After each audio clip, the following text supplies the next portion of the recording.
स्वागत है दोस्तों आप सभी का डिजिटल मैथ्स क्रांति में। आज हम आपके लिए लेके आए हैं क्लास 10th का चैप्टर नंबर 3 जो कि है पॉलिनोमियल्स का।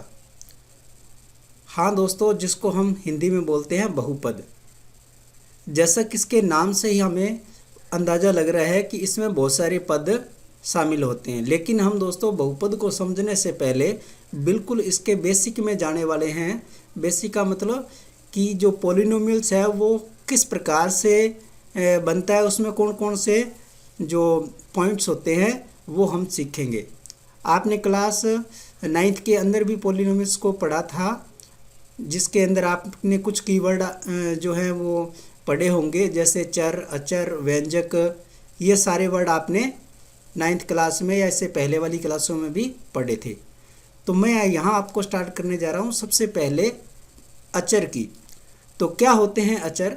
हम देखते हैं कि दोस्तों कई बार जैसे जो वैल्यूज़ होती हैं हमारी वो फिक्स रहती हैं, वो कभी भी बदलती नहीं है, तो उसको हम बोलते हैं अचर। जैसे कोई भी वैल्यू है, हमने लिख दिया 2 या 5, ऐसे कुछ लिख दिया।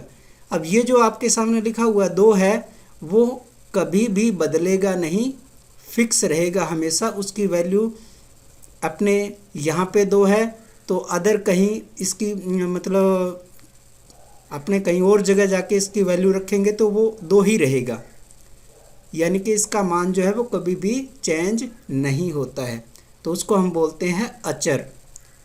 उसके बाद दूसरा हमारा आता है चर। और अचर को पहले हम देख लें कि अचर में वैल्यू आती है और उसको प्रदर्शित करने का तरीका होता है, प्रदर्शित उसको करते हैं ABC से, यानी कि अंग्रेजी को जो स्मॉल लेटर है ABC से जो आपका अचर है या कांस्टेंट है उसको हम शो करते हैं। उसके बाद आती है बात चर की। अब चर क्या होते हैं? ऐसे सारे वैल्यूज़ जो मतलब आपस में मतलब इंटरचेंज होते रहें, जिसकी कभी भी एक मान नहीं आता। ऐसा दोस्तों हमारे डेली लाइफ के अंदर भी होता है कि जैसे हमारे कुछ फ्रेंड्स होते हैं, आज वो हमारे साथ हैं तो आने वाले नेक्स्ट फ्यूचर के अंदर हो सकता है कि वो हमारे साथ ना रहें।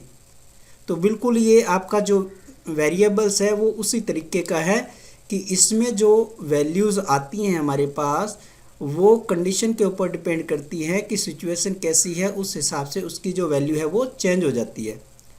तो अब वो किस प्रकार से होंगे तो उसको हम शो करते हैं। इसको शो करने के लिए लिखते हैं अंग्रेजी के XYZ, ये हमारी वर्डिंग होगी। तो अब मैं क्या करूं कि चर को और अचर को आपस में कंबाइंड करने की बात करूं कि ये मेरे पास चर और अचर दो कोई होंगे, इन दोनों को जब मैं ऐड करके इकट्ठा लिखने की कोशिश करूं तो मेरे पास क्या बनेगा। चर हम जानते हैं कि क्या होते हैं। चर हमारे पास XYZ होते हैं, जैसे मैंने यहाँ पे लिख दिया x या लिख दिया x की पावर 2, ये हमारे सारे चर हैं। और अचर का मतलब हमारे पास कांस्टेंट होंगे कुछ भी, जैसे 2 लिख दिया, 7 लिख दिया।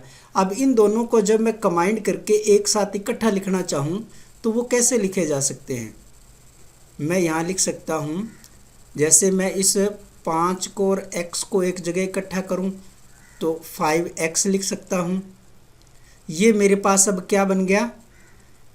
जो 5x मेरे पास यहाँ बन करके आया वो कहलाता है दोस्तों व्यंजक। इसका नाम क्या है?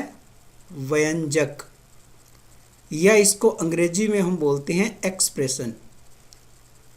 एक्सप्रेशन यानी कि एक्सप्रेशन क्या होता है, उसमें वेरिएबल और कांस्टेंट आपस में मिलकर के एक साथ रिप्रेजेंट करते हैं। ये तो बात हमने पढ़ी दोस्तों अपने जो हमने पहले पढ़ा था छोटी क्लासों के अंदर, उसको हमने थोड़ा सा रिफ्रेश किया इसको। अब बात आती है बहुपद की। तो बहुपद को जानने के लिए हम क्या करते हैं, व्यंजक में अब यहाँ पे बहुत सारे कुछ व्यंजक लिखने की कोशिश करता हूँ। जैसे मैंने लिख दिया 2x, तो ये 2x, और दूसरा मैं व्यंजक यहाँ लिखने की कोशिश करूँ तो मैंने लिख दिया 3x + 4। और कुछ लिखना चाहूँ तो 2 2x² 5x + 1। मैंने ये सारे यहाँ पे दोस्तों क्या लिखे हैं, व्यंजक लिखे हैं।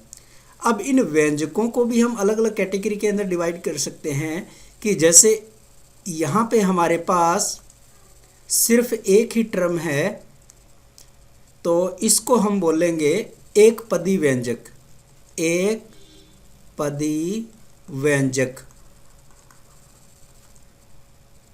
या इसको अंग्रेजी में पद को क्या बोलते हैं, टर्म्स बोलते हैं, है ना, वन टर्म्स एक्सप्रेशन। दूसरे एग्जाम्पल के अंदर हमारे पास यहाँ पे देखो दो टर्म्स हैं, कौन कौन से, पहला टर्म तो आपका ये हो गया और दूसरा टर्म ये हो गया, तो इसका जो नाम होगा वो आ जाएगा द्विपदी व्यंजक, द्विपदी व्यंजक यानी कि दो पद वाला व्यंजक। नीचे आप देख रहे हो, नीचे वाले एग्जाम्पल के अंदर तीन पद दे रखे हैं तो इसका नाम क्या हो जाएगा, त्रिपदी व्यंजक, त्रिपदी व्यंजक। तो यहाँ हम क्या कर रहे हैं दोस्तों, हमारे पास कोई एक वेरिएबल है x। अभी यहाँ ये बात नोटिस करने वाली है कि हम यहाँ पे सिर्फ एक वेरिएबल को इंक्लूड कर रहे हैं।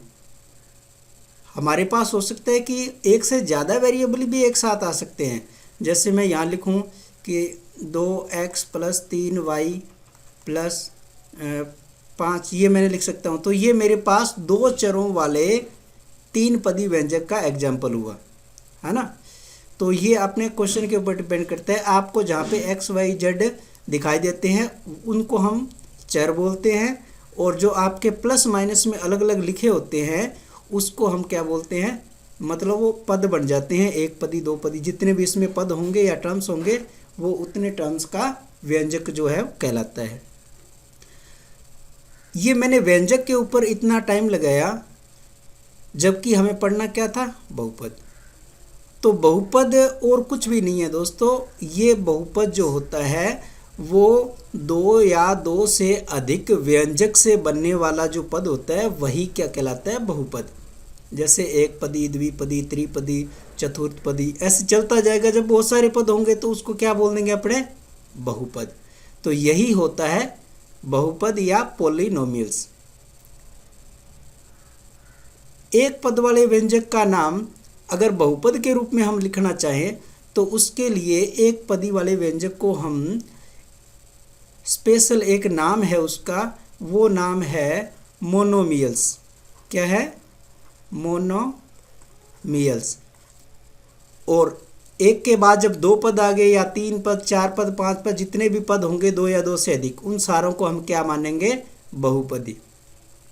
लेकिन एक बात और यहाँ पे नोटिस करने वाली है दोस्तों कि व्यंजक के लिए सबसे पहली बात ये होती है कि व्यंजक की जो घात होती है, पावर, जैसे मैंने यहाँ लिखी, कुछ भी यहाँ पे लिखा, ये 5x⁻3 2x², ये मैंने कोई एग्जाम्पल लिया।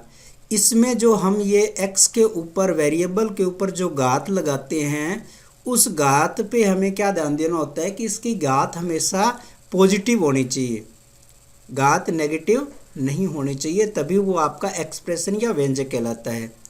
जब हमारे पास व्यंजक बन गया, फिर हम बहुपद की बात करें तो उसमें जितने भी हमारे ज़्यादा पद होंगे उन पदों को हम क्या कह देंगे, बहुपद। यानी कि बहुपद जो है वो व्यापक रूप में एक से ज़्यादा व्यंजकों को प्रदर्शित करने का एक तरीका है जिसको हम बहुपद कहते हैं।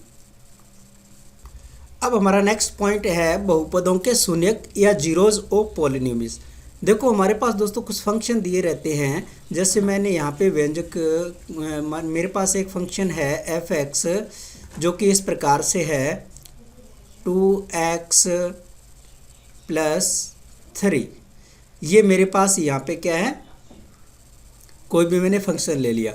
अब इसके शून्यक का मतलब ये है दोस्तों कि x के अंदर, x जो हमारा वेरिएबल है, उस वेरिएबल के अंदर हम x की कौन सी वैल्यू पुट करें जो कि मेरे इस फंक्शन को जीरो बना दे।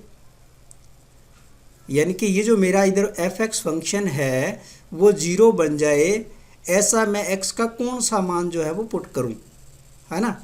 तो यहाँ पे मैं देख सकता हूँ कि x की जगह मैं लिखूँ एक तो इस 2 को काटने के लिए मेरे को 2 लिखना पड़ेगा, एक इस 3 के लिए मेरे को -3 लिखना पड़ेगा। अगर मैं x की वैल्यू -3/2 पुट करूं तो ये मेरा f(x) जो है वो 0 हो जाएगा। कैसे? आप देख सकते हो 2 से 2 कैंसिल आउट होगा और ये बनेगा -3 +3 = क्या हो जाएगा 0। यानी कि x की जगह मैंने इनपुट दिया 3/2 का, तो हमारा रिजल्ट क्या आया 0। तो यहाँ पे दोस्तों जो x की वैल्यू हमने पता लगाई कि वो -3/2 पे फंक्शन जो है हमारा वो क्या हो रहा है 0 हो रहा है। तो ये x की वैल्यू ही इसका जीरोज कहलाता है, वैल्यू जो है वही इसका जीरोज कहलाता है, मतलब शून्यक। x का वो मान जो दिए गए आपका फंक्शन है, व्यंजक है, जो उसको क्या बना दे, बहुपद को शून्य बना दे। तो सीधा सीधा अर्थ इसका आपको समझ में आ गया होगा। अब यहाँ तो मैंने जो इसकी वैल्यू है वो अपने मन से सोच करके इसके अंदर रखी, लेकिन इसको निकालने का तरीका क्या है? निकालने का तरीका ये है कि जो आपका फंक्शन दे रखा है, कोई भी फंक्शन दे रखा है, जैसे मैंने यहाँ पे x+2 लिख दिया। अब इसका आपको जीरोज निकालना है तो क्या करो, इस f(x) वाले फंक्शन को आप 0 लिख दो, क्योंकि ये 0 बन जाना चाहिए। तो यहाँ से हम x की वैल्यू निकालेंगे, ये 2 इधर आएगा तो -2 बराबर x, यानी कि x की वैल्यू आप -2 इसके अंदर फंक्शन में रखोगे तो वैल्यू हमें क्या मिल जाएगी 0।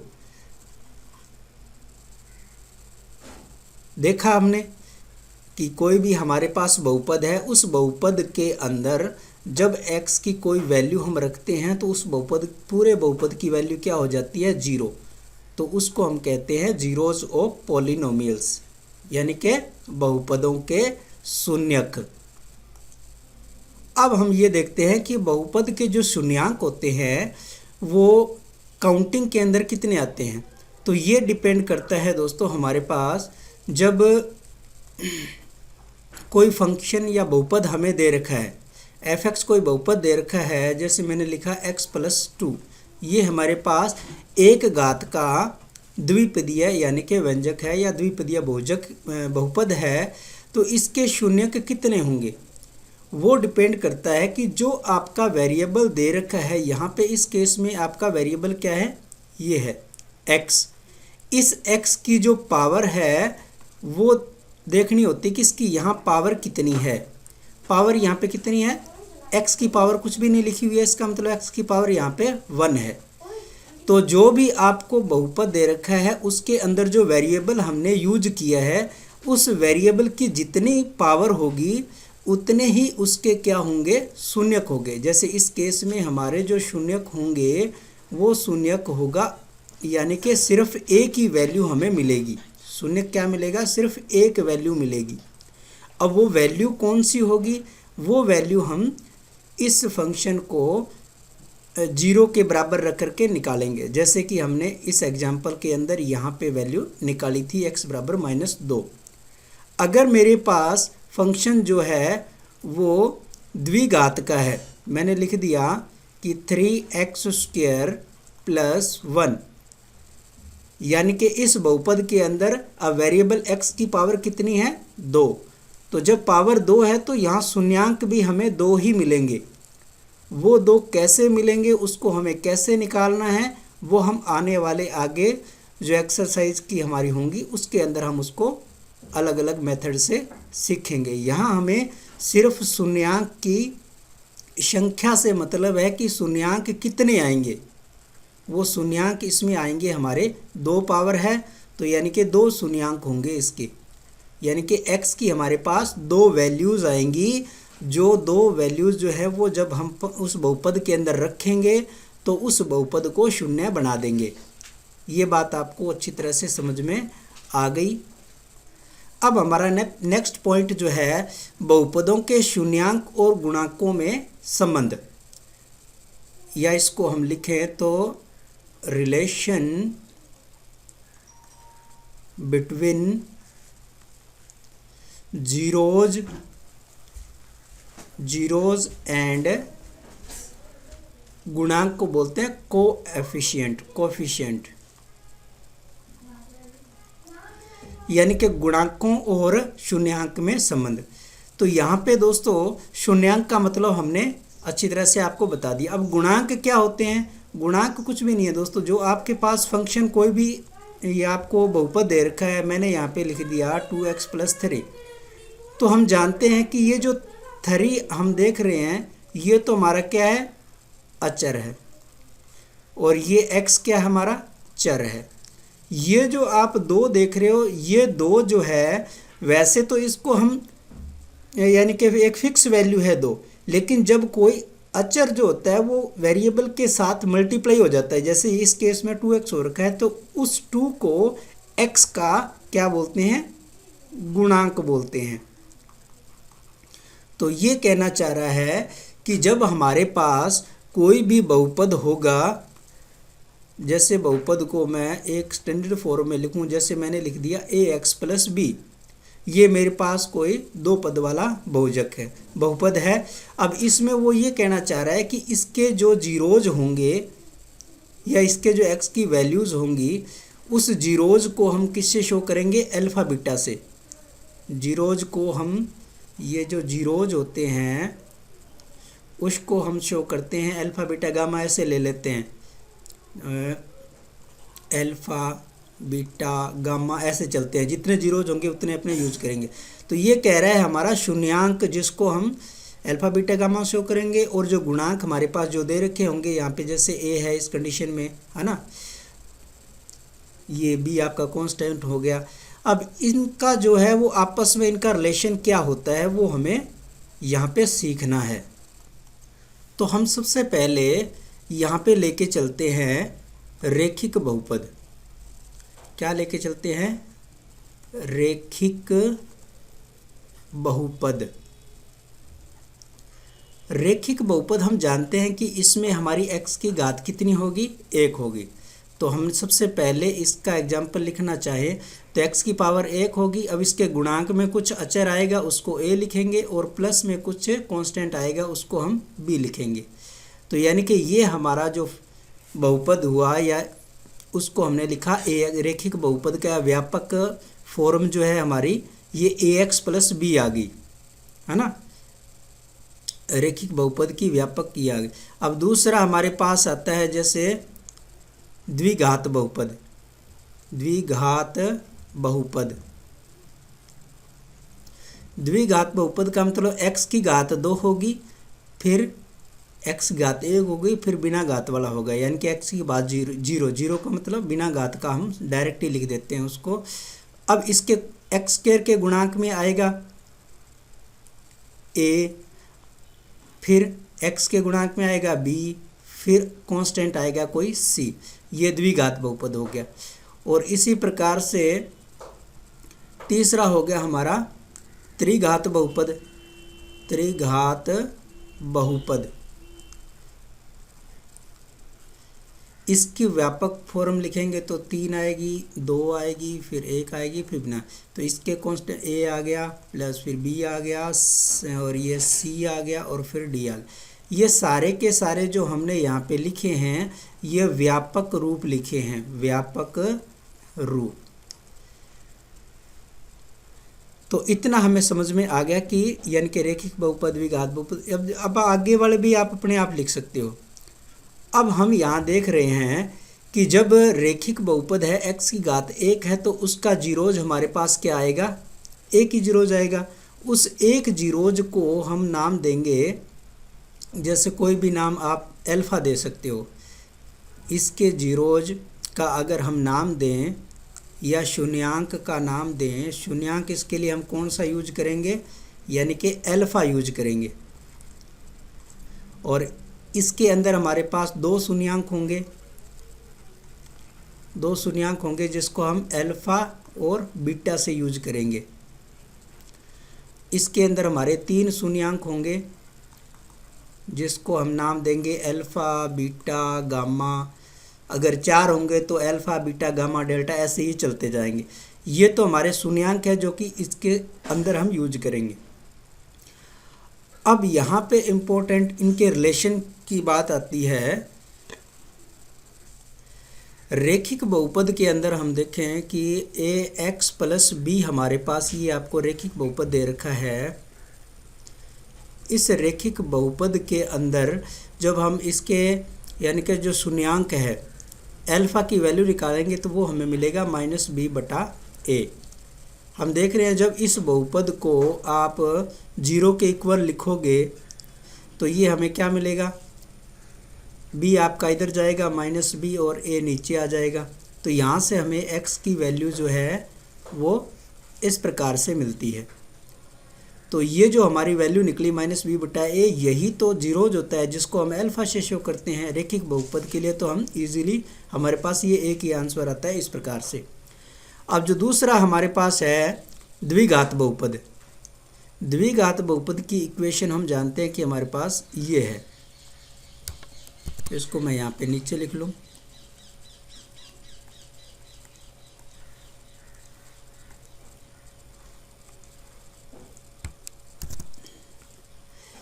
इसके अंदर हम देख सकते हैं कि हमारे पास जो है वो 2 शून्यक होंगे, है ना। 2 शून्यक होंगे तो 2 शून्यक हम यहाँ पे ले सकते हैं। इसके शून्यक मान लो हमने अल्फ़ा और बीटा ले लिए। अब यहाँ पे हमारे पास 2 कंडीशन बनेगी। एक तो बनेगा 2 कंडीशन बनेगी। एक तो बनेगा मूलों का योग, मूलों का योग, या इसको हम लिख सकते हैं अल्फ़ा प्लस बीटा। और मूलों का योग हमें क्या आएगा वो मैं यहाँ आपको बता देता हूँ। वो हमारे पास आता है x का गुणांक, x का गुणांक पहले माइनस आएगा, -x का गुणांक बटा x² का गुणांक। तो x का गुणांक यहाँ पे हमारे पास b है तो ये आएगा -b/a। ये हमारा हुआ मूलों का योग। आपने जो ये ऊपर मूलों का योग ये फार्मूला देखा है, ये फार्मूला है दोस्तों। ये फॉर्मूले जो हैं वो हमें बिल्कुल रटने नहीं हैं, इसको हमें समझना है ये कैसे बन रहा है। उसके लिए हम यहाँ देख रहे हैं कि जब हम मूलों को जोड़ रहे हैं, अल्फ़ा और बीटा ये हमारे 2 मूल हैं। तो यहाँ नोटिस करने वाली बात है दोस्तों कि ये जो आपका अल्फ़ा और बीटा है, ये एक तरह से हम देखें तो दोनों सिंगल सिंगल जो हैं वो ऐड हो रहे हैं। जब ये सिंगल ऐड होते हैं तो हमेशा माइनस का साइन आता है, यहाँ पे माइनस का साइन आता है। और फिर जस्ट x² के बाद वाला स्टेप जैसे b आएगा ऊपर और बटे में क्या आएगा, a आएगा। ये हमारा फॉर्मूला बन गया। अब उसके बाद यदि हम मूलों का गुणा करें, हम लिखें कि मूलों का या जीरोज का गुणा अगर हम लिखें तो वो आएगा, फॉर्मूले को देखें तो फॉर्मूला आ जाएगा भी अचर पद बटा x² का गुणांक, x² का गुणांक। फॉर्मूला तो हमारा ये है ना। तो इसके अनुसार हमारा क्या आ जाएगा, यानी कि वैल्यू मैं अगर यहाँ लिखूँ, इधर नीचे लिख देता हूँ कि अल्फ़ा बीटा दोनों मल्टीप्लाई हुए तो ये आया c/a। ये हमारा फॉर्मूला बन गया। लेकिन इसको लिखने का तरीका आपको कैसे याद रखना है कि ये जो मूल अल्फ़ा बीटा है, यहाँ पे दोनों के दोनों को जो है वो कंबाइंड आ रहे हैं, इकट्ठे आ रहे हैं, या ये समझो कि ये जोड़े के अंदर आ रहे हैं। जब जोड़े में आएंगे तो हमें साइन क्या लेना है, पॉजिटिव। अब हम b/a तो यहाँ पे पहले ले चुके थे। अब आ गया नेक्स्ट b के बाद c, तो आया हमारा c/a। ये बात आप समझ गए कि मूलों का योग होता है -b/a और मूलों का गुणांक होता है c/a। अब मैं इसको और ज़्यादा एक्सप्लेन करने के लिए मैं आपको त्रिघात बहुपद का एग्जाम्पल देता हूँ, उससे आप इस बात को ज़्यादा अच्छी तरह से समझ पाएंगे।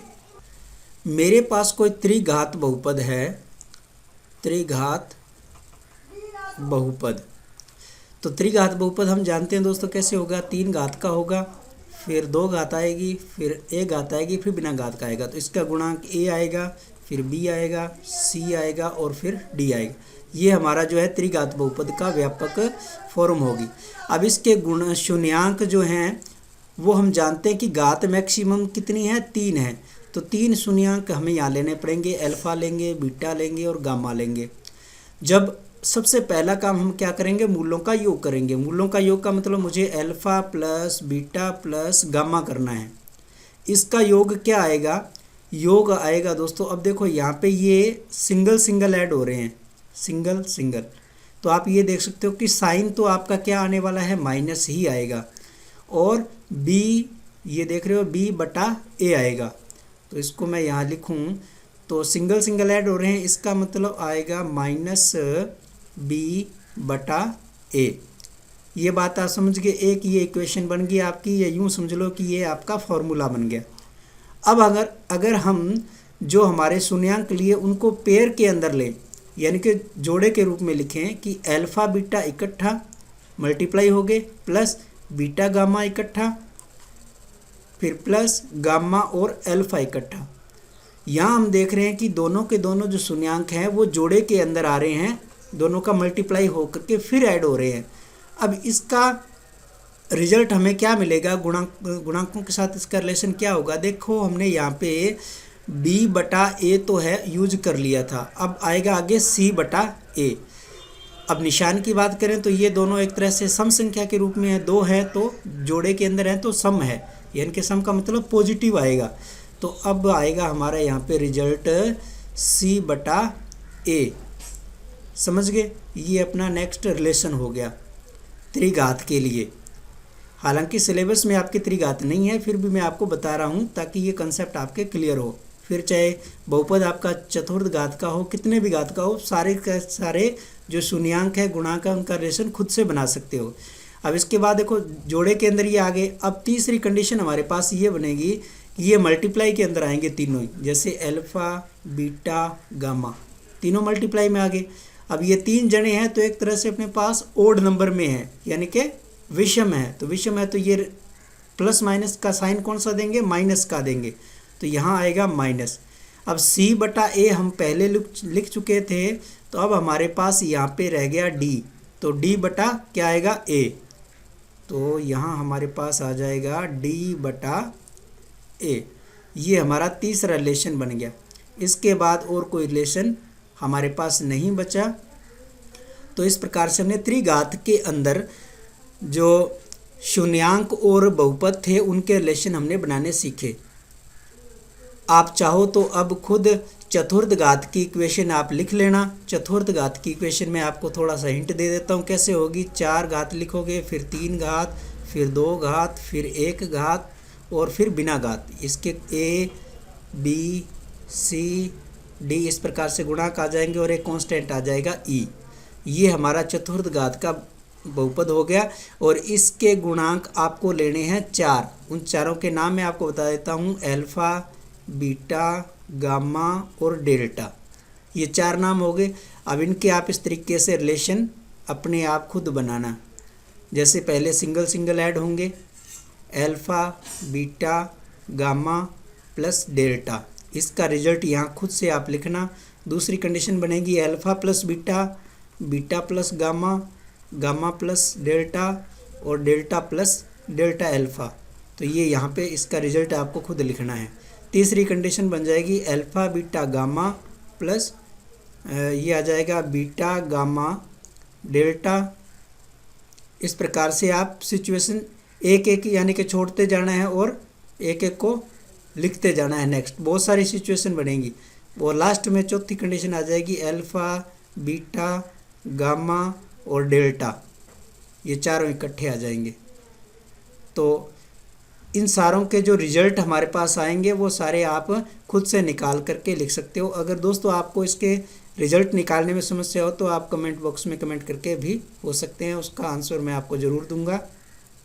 तो आज के लिए बस इतना ही। इसके जो नेक्स्ट क्वेश्चन है एक्सरसाइज के वो हम आने वाली नेक्स्ट वीडियो के अंदर करेंगे। धन्यवाद दोस्तों। और हाँ, अगर आप लोग मेरे इस यूट्यूब चैनल पे पहली बार विजिट कर रहे हो तो आप चैनल को सब्सक्राइब ज़रूर करें, लाइक करें, शेयर करें। Thank you.